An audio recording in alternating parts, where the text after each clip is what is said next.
My name is Walter Hartwell White. I live at 308 Negra Aurora Lane, Albuquerque, New Mexico, 87104. This is my confession.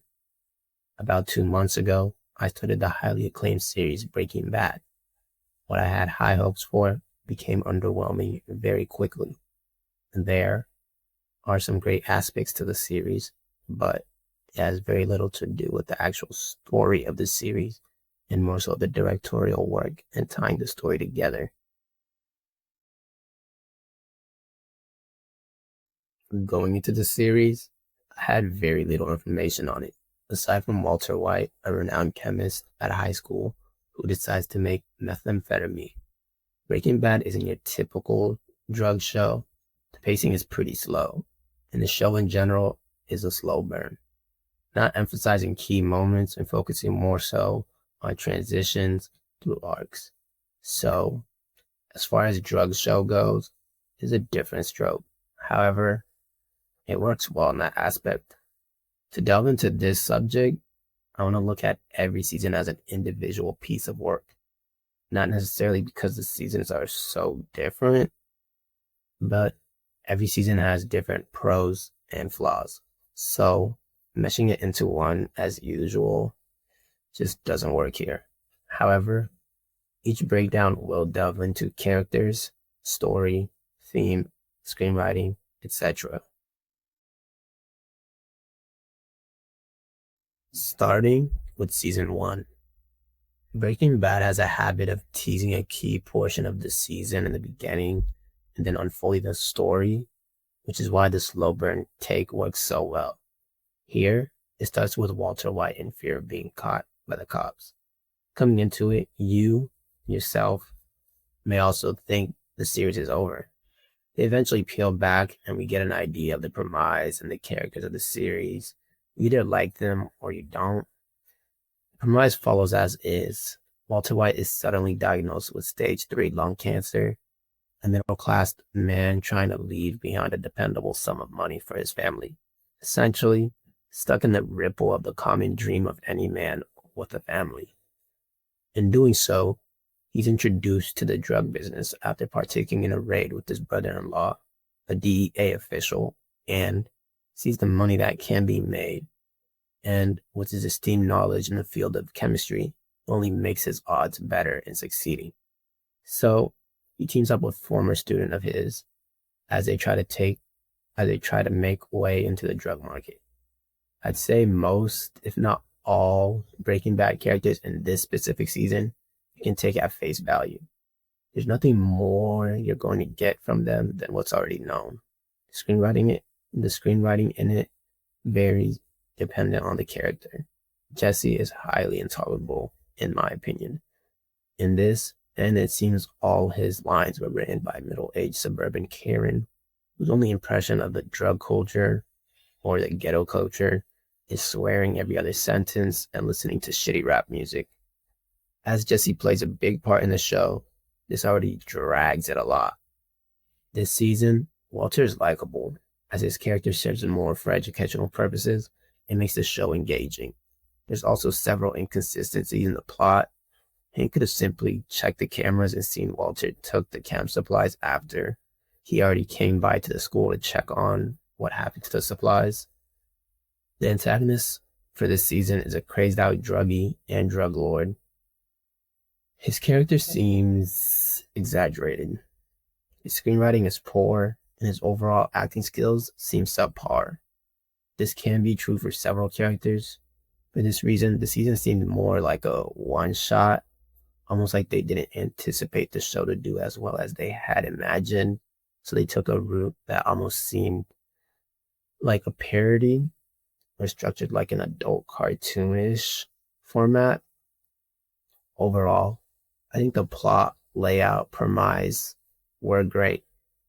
Everything else, like the chain of events, characters, screenwriting, etc., for this season, weren't anything special.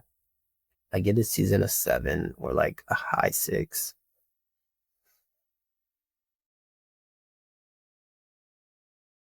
Season 2. As for the second season, Tuco dies pretty early on, leaving them with no supplier in the drug market, thus taking matters into their own hands, or trying to. What seemed like a serious issue in season 1 with the lung cancer is no longer as prominent of an issue anymore, which is slowly diminishing the premise of the series. Jesse is still as annoying as before. In all episodes, I dislike him, except for the Phoenix episode in episode 12 of season 2. His friends were never an issue to me. They were better written than Jesse, as his friends weren't written as annoying wiggas from the perspective of a middle-aged person. However, they do bring a new character to the series. And, as attractive as she may be, she might also be the most overrated character to grace the screen. People make her out to be Mia Wallace reincarnated, although both beautiful. Her character is a watered-down version of it. It doesn't help that her arc was the only one that seemed rushed in the whole series. She has no incentive to fall for Jesse, but they just forced it down our throats. There's some aspects that play a part later in the story, but as far as the season goes, it's just one instance after another. The season follows Jesse and his friends more than anything else. Jesse turns to the typical druggy trope character. Walter's left babysitting him. What's most annoying is that Walter doesn't need him, nor owe him anything in a one-way beneficial relation, so as a viewer, it makes the experience all the more bothersome, at least for me. Especially when you deep it and see all the moral codes he does break for Jesse and the pedestal he puts him on, after the show has already established that Walter is someone who stands firm to his moral code. Although a lot happens in the season, I don't find anything interesting in this season until towards the end, and it sits as a second worst for me. Overall, I'd give this a 6. It is harder to ignore the flaws than it was in season 1.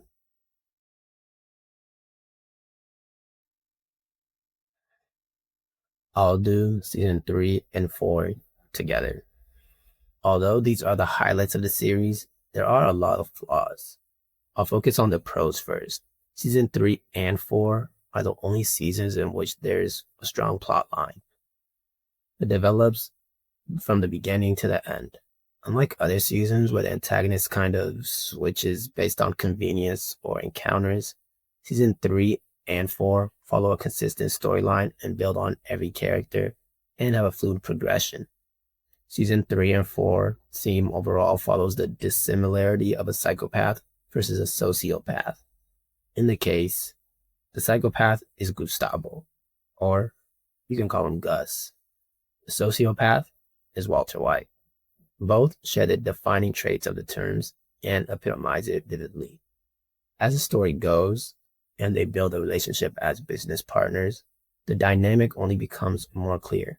The intertwined battle between the two characters trying to one-up one another turns to a cinematic chess game, as Walter lags behind Gus for a majority of the arc and makes an attempt to prove his ingenience. After 3.5 seasons, it's also finally puts reasoning to why Walter White holds Jesse in such regards.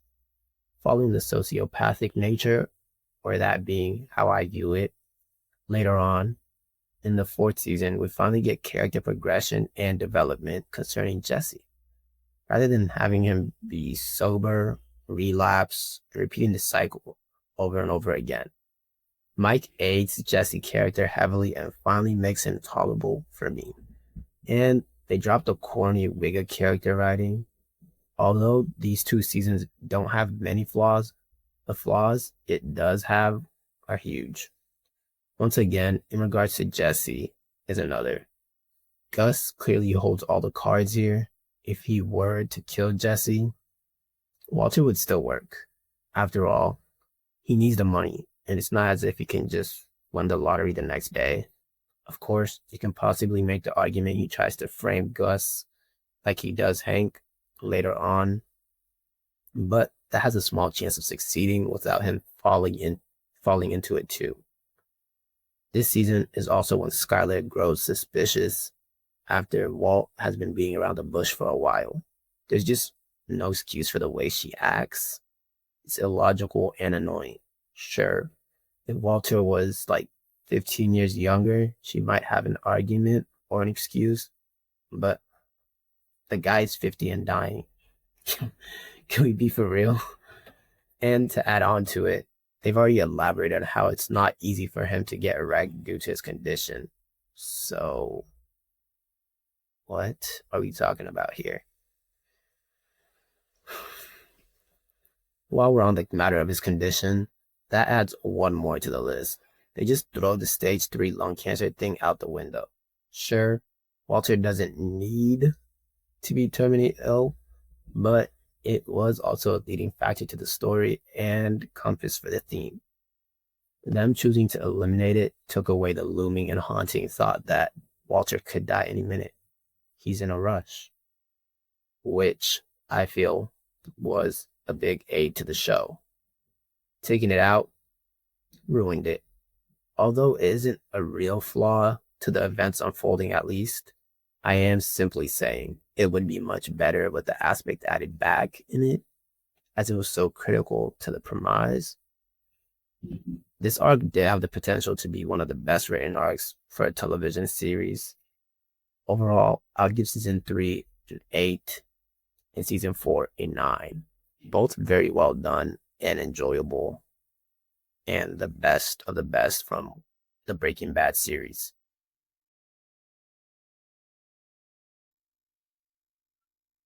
As for season 5, this is easily the worst season in the series. The only redeemable quality is the ending and the events right before it. Also, the conclusion of Mike. Other than that, is very underwhelming. You might look at the ratings you see on the episodes and think I'm talking crazy, but from start to finish, it's just miss after miss. This is the season after Walter and Jesse lose their business, their biggest connection. So they're left trying to find a new network, but just as big. When they come up short, they take matters into their own hands. Although not picture perfect, it did seem to work just fine, both in the sense of the story and to the viewer. That was till the train heist. Of course, stuff before that had its flaws, but this was the utter downfall of the season. Walter White was already growing pretty annoying to me as a character. Doing the sociopath role, the writing seemed too focused on trying to prove he was some next level genius. I never bought into it. Of course, he was smart in the book sense, but just because you're book smart, it doesn't correlate to the smart archetype they were trying to make him be.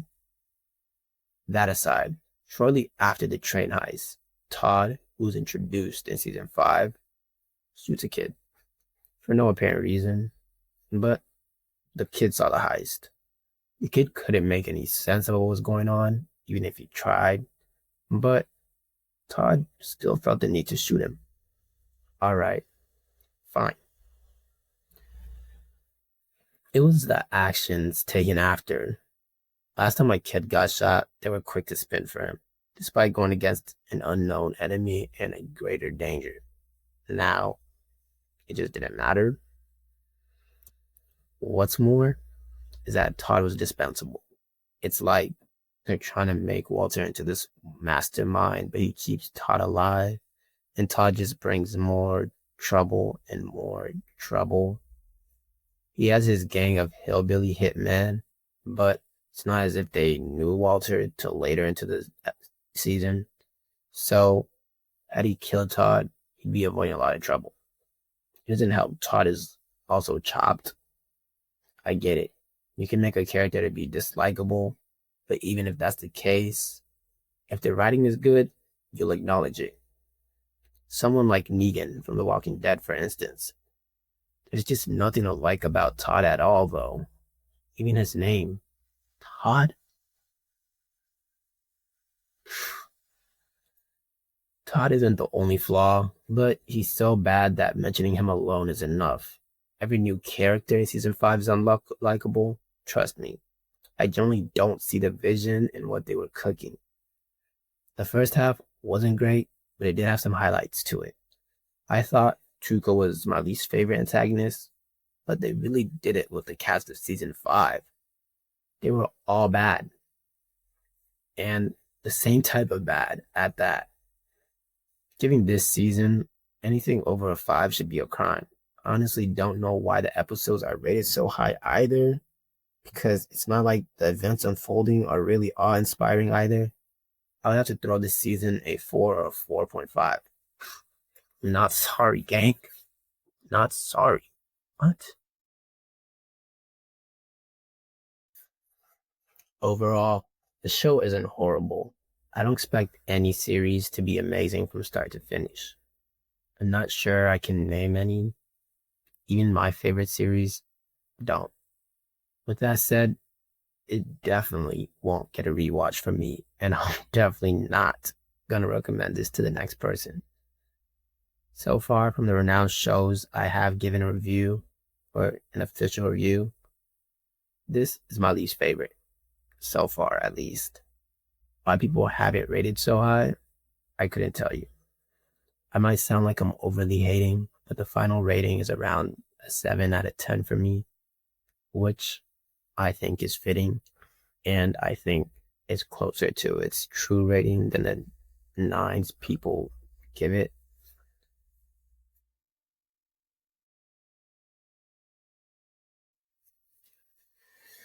That's all for this video. I know a lot of people won't agree with this take, but it had to be said. I feel too many people are afraid to speak about the truth on Breaking Bad. Y'all let me know your truth down below in the comments. Take care.